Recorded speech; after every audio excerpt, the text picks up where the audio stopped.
శ్రీమాత్రే నమ. జయ గురు దత్తాత్రేయ నమ. ఈ వీడియోలో మనం సింహరాశి వారికి శనిగ్రహ అనుగ్రహం పొందాలంటే ఏ విధంగా మెలగాలి, ఏ దైవాన్ని పూజించాలి, ఎటువంటి జాగ్రత్తలు తీసుకోవాలి అన్న విషయాన్ని మనం ఈ వీడియోలో పరిశీలించే ప్రయత్నం చేద్దాం. శని భగవానుడు ఈ సింహరాశి అధిపతి అయినటువంటి రవి భగవానుడికి సాక్షాత్తు కుమారుడు. అంటే తండ్రి కొడుకులు అవుతారన్నమాట. ఎవరు? శని భగవానుడు, సూర్య భగవానుడు. అయితే వాళ్ళిద్దరికీ కూడా పరమ విరోధం మాట.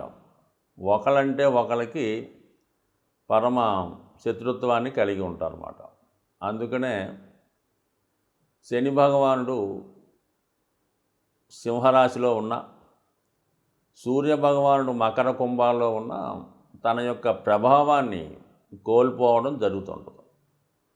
సో ఈ కారణం వల్ల మిగతా రాశుల వారికన్నా శని భగవానుడు ఈ రాశి వారికి ఎక్కువ ఇబ్బంది పెట్టడం జరుగుతూ ఉంటుంది. సో ఆ కారణం వల్ల వీళ్ళు కంపల్సరిగా శనిగ్రహ అనుగ్రహం కోసం ఎక్కువ కష్టపడే ఉంటుంది. శనిగ్రహ అనుగ్రహం ఏ విధంగా ఉంటుంది? జీవితంలో క్రమశిక్షణతో మెలగడం. అంటే ఉదయమే లేగడం, సరే ఆ శాస్త్ర ప్రకారం నడుచుకోవడం, ముఖ్యంగా పెద్దవారిని, అంటే ఇంట్లో ఎవరన్నా వృద్ధులు ఉంటే వాళ్ళని, తల్లిదండ్రుల్ని గౌరవించడం, అలాగే నిజాయితీగా వ్యవహరించడం అన్నది 100% ఈ జాతకులకి అవసరం ఉంటుంది. అలాగే మరి ఈ రాశివారు కాదు, ఏ రాశివారైనా మరి వాళ్ళకి గోచారీత్యా శని అనుకూలంగా లేనప్పుడు శని భగవానుడికి తైలాభిషేకం చేసుకోమని సిద్ధాంతులు చెప్పడం జరుగుతుంటుంది. అయితే సాధారణంగా శని భగవానుడికి తైలాభిషేకం చేసినప్పుడు అది సాధ్యమైనంత వరకు సూర్యోదయానికి ముందు చేస్తేనే దాని యొక్క ఫలితం జాతకులు పొందే అవకాశం ఉంటుంది. సూర్యోదయం అయిన తర్వాత ఒకవేళ శని భగవానుడికి తైలాభిషేకం చేస్తే వాళ్ళు అంటే సూర్యుని యొక్క ఆగ్రహానికి పాత్రులయ్యే అవకాశం ఉంటుంది. కాబట్టి సాధ్యమైనంత వరకు, అంటే ఇది ఇప్పుడు ఎవరో దీన్ని పాటించడం లేదు, కానీ పెద్దలు మనకి చెప్పిన విషయాన్ని మీకు ఈ విధంగా చెప్పడం జరుగుతుంది. మరి మనకి ప్రస్తుతం ఉన్నటువంటి పరిస్థితుల్లో సూర్యోదయానికి ముందు ఏ దేవాలయం కూడా తెరచి ఉంచడం లేదు. అటువంటి పరిస్థితుల్లో ఇది అసాధ్యమైనప్పుడు కూడా ఎందుకో మరి పెద్దవాళ్ళు చెప్పింది ఈ విషయాన్ని మనవి చేయడం జరిగింది. సో ఇక మరి ప్రస్తుతం ఈ రాశి వారికి శని సప్తమ భావంలో సంచరిస్తున్నాడు. శని ఒక్కొక్క భావంలో ఉన్నప్పుడు ఆ భావానికి సంబంధించినటువంటి కారకత్వాల్ని స్టడీ చేసి జాతకుడికి అవన్నీ కూడా పర్ఫెక్ట్గా పొందేలాగా చేస్తుంటాడు అన్నమాట. ఉదాహరణకి ఇప్పుడు సప్తమ భావంలో సంచరిస్తున్నాడు. మీ యొక్క వివాహ వ్యవస్థ కరెక్ట్గా ఉంది, భార్యాభర్తలు ఇద్దరూ అనుకూలంగా ఉన్నారు అంటే ఓకే.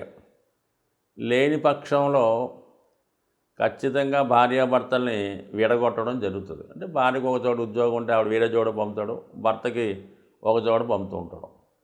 ఇద్దరికీ కూడా భార్య లేని లోటు భర్తకి, భర్త లేని లోటు భార్యకి తెలిసే విధంగా చేసి ఆ 2.5 సంవత్సరాలు వాళ్ళని దూరం పెట్టి తర్వాత మళ్ళీ కలుపుతాడు అన్నమాట. అంటే అప్పుడు ఏమవుతుంది, వాళ్ళిద్దరికీ ఒకరి విలువ ఒకరికి తెలియడం వల్ల కంప్లీట్గా ఫ్యూచర్లో గొడవ పెట్టుకోకుండా ఒక చోట ఉండే అవకాశం ఉంటుంది.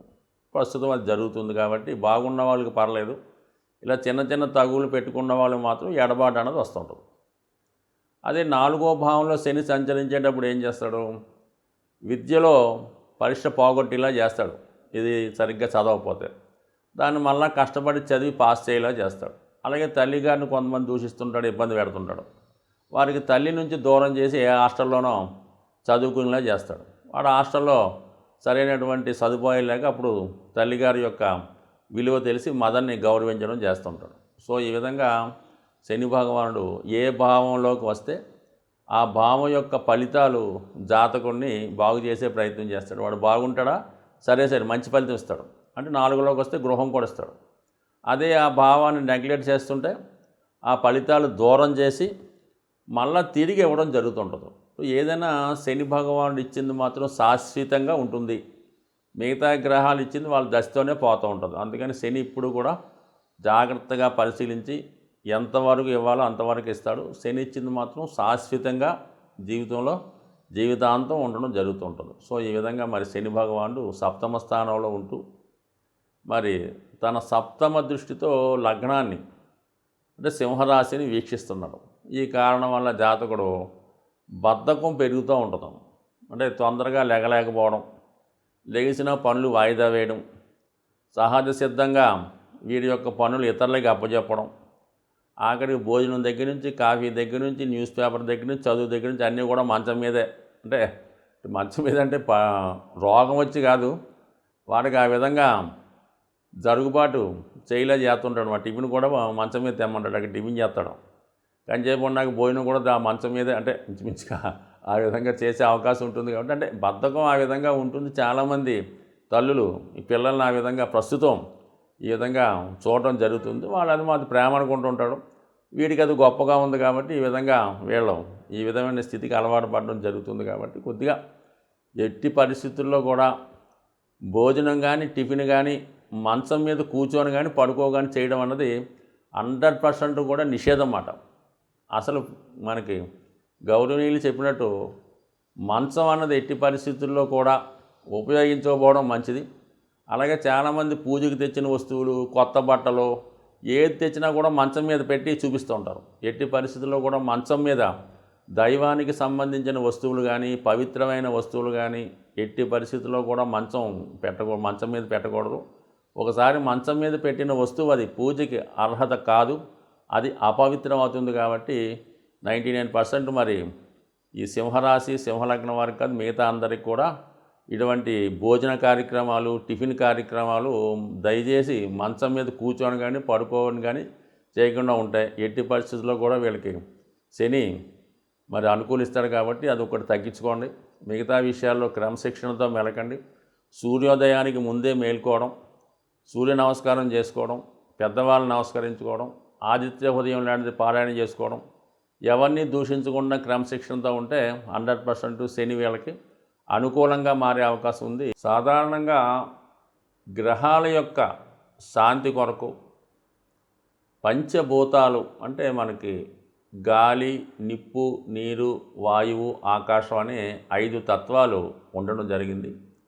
దీన్నే మనం ఈ పూజాధికారులు నిర్వహించేటప్పుడు పంచోపచార పూజ అని చేయడం జరుగుతూ ఉంటుంది.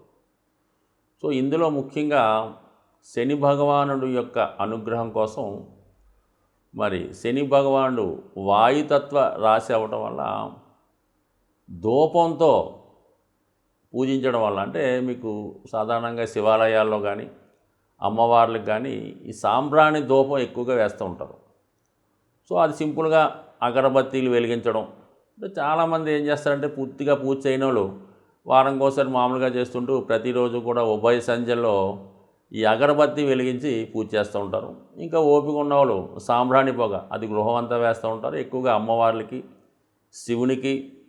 అలాగే ఈ సాంబ్రాణి పొగ వేయటం వల్ల కనీసం ప్రతిరోజు అగరబత్తి 2 పూట్ల భగవంతుని యొక్క ఆరాధించడం వల్ల మీకు కంపల్సరిగా ఈ నవగ్రహాల్లో శని భగవానుడి యొక్క అనుగ్రహం లభించడం జరుగుతూ ఉంటుంది. సో ఈ కారణం వల్ల ఒకటి.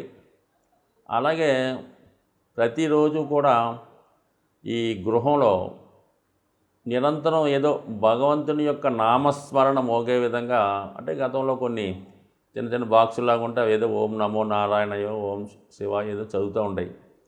సో అటువంటి కూడా గృహంలో ఉండడం వల్ల ఏంటంటే పాజిటివ్ ఎనర్జీ ఆ గృహంలో ఉండడం జరుగుతూ ఉంటుంది. కాబట్టి సాధ్యమైనంత వరకు శని భగవానుడి యొక్క అనుగ్రహం కావాలంటే ఆ గృహం చాలా పరిశుభ్రంగా ఉండాలి.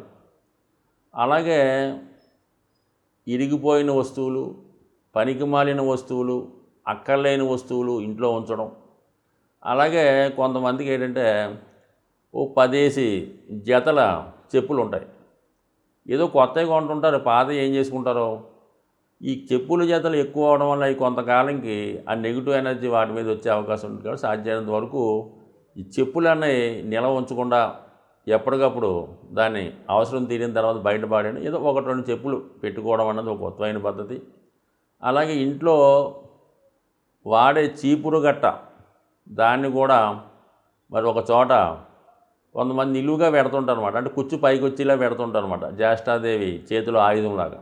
ఎట్టి పరిస్థితుల్లో కూడా కుచ్చు అరిగిపోతే ఇంకోటి కొనుక్కుంటాం, ఏం పోయింది. అందువల్ల ఎప్పుడు కూడా అది నిలువుగా కరెక్ట్గా పెట్టాలి తప్ప కుచ్చు పైకి వచ్చే విధంగా మాత్రం ఎట్టి పరిస్థితుల్లో కూడా పెట్టలేదు. ఇవన్నీ కూడా అలక్ష్మికి కారణాలు అన్నమాట. సో అలాగే ఏంటంటే ఈ భోజనం చేయడానికి కూడా ఒక పర్టికులర్ టైం పాటించాలి. ఏ టైంలో పడితే ఆ టైంలో తినడం, ఎక్కడ పడితే అక్కడ తినడం, ఈ టీవీలు చూస్తూ ఈ మంచాల మీద కుర్చీల్లో సేరబడి ఈ విధంగా భోజనం చేయడం, ఏదో ప్లేట్లో భోజన పదార్థాలు ఉడించుకొని తినడం, ఇవన్నీ కూడా ఐశ్వర్యప్రదం కాదు. ఇవన్నీ కూడా శనిని ఆహ్వానించే ఇండికేషన్స్ అన్నమాట. ఈ అనాచార పనులన్నీ కూడా శనిని ఆహ్వానిస్తుంటాయి. అలాగే శుభ్రమైనగా ఉండడం, శుభ్రంగా భోజనం చేయడం, అలాగే ఆహార పదార్థాలు కూడా జాగ్రత్తగా వినియోగించడం, ఇవన్నీ కూడా లక్ష్మీదేవి అనుగ్రహానికి పాత్రలు అవుతూ ఉంటాయి. కాబట్టి సో ఏదైనా శని భగవానుడి యొక్క అనుగ్రహం కావాలనుకున్న వాళ్ళు ప్రతి పని కూడా పద్ధతి ప్రకారం నియమానుసారం చేసుకోవడం వల్ల వాళ్ళు కంపల్సరీగా శని భగవానుడు టాప్ రేంజ్లోకి తీసుకెళ్లే అవకాశం ఉంటుంది. స్వస్తి.